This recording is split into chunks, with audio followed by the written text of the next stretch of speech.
Karong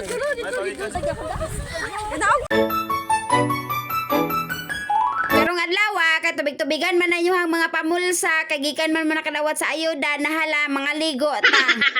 Og din ano nang ligo dai midana sa among pinakabagtik nga Bibay Resort Duka. Mao gini ang among pinakabagtik dinhi nga beach resort sa amo ang lugar no kay White Beach na siya nya perting luaga pa gyud nya perte pa jong ninduta. Wow. Og unya nga nung White Beach man akong giingon din ha ang Bibay dili man na siya White Beach, black man na siya, Black Beach. What? Black Beach?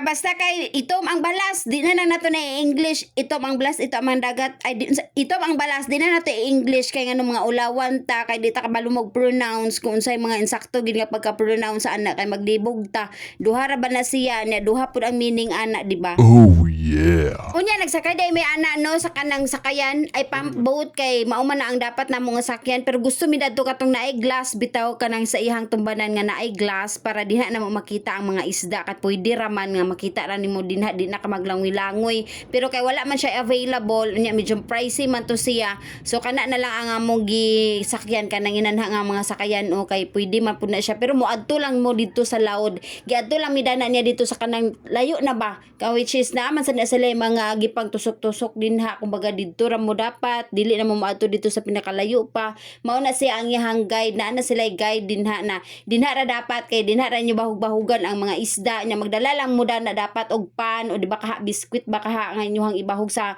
mga isda aron makita ninyo ang mga isda kay kung maghatag mo mga pan manggawas din to siya so pwede na nyo video-videohan o picture-picturean o diha na mo pwede na mo mag-enjoy. Okay. Unya nag-enjoy gyud meg langoy sa dinha no kay giganahan kay sa nga tanan mi sa tubig kay nyag ambak nimo perti gayong bugnawa. Kanang murag paminaw nako ba nga ang ilang tubig dinhi og dito sa amoa kay murag lahi ra gid kay dinhi ilaha bugnaw ra nya dito sa amoa kay nganong init-init no. Naunta silingan ra man ni.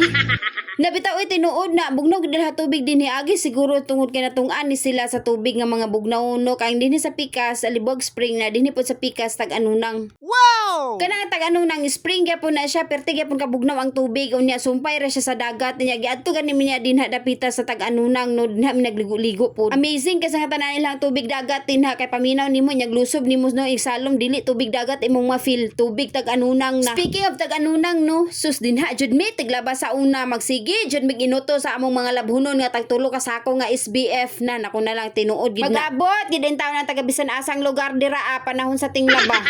Kaperte sa jung bugnawa sa tubig dira oy nanindot ka sa nga tanan gid nimo labhan og ligo-liguan ba kay sureball gid nga hinlo ginatanan imuhang labhunon din pagkalahiar gid mo hatag og grasya ang Mother Nature. Sus na lang gyud sukat sa una tag-anunang na gid na siya nya hantod karon no perte gyapong ninduta. Now niya no mao na ni karon natong video dani hapit naman ni nahuman kani amo ganihan din nakita na mo dai ni ang bungtod sa Camiguin Island no nya unsa pa ng mga bukid-bukid din apil bukid sa Cavite kay maklaro man gid nimo kung naa ka laod ng mga bukira. Unya mao din ni mga faces no sa mga nagiligo-ligo kay danha nga time nang hawas na mi sa tubig kay perte na madyong bugnawa unya panahon na pud ngating panguli na so di ba na sign pa sila og mga piski ako mi sila video-videohan sa tinuod lang mag-enjoy jud ka og maglaag-laag ka diri no unya mao ra ni atang video salamat sa pagtan-aw thank you for watching take care.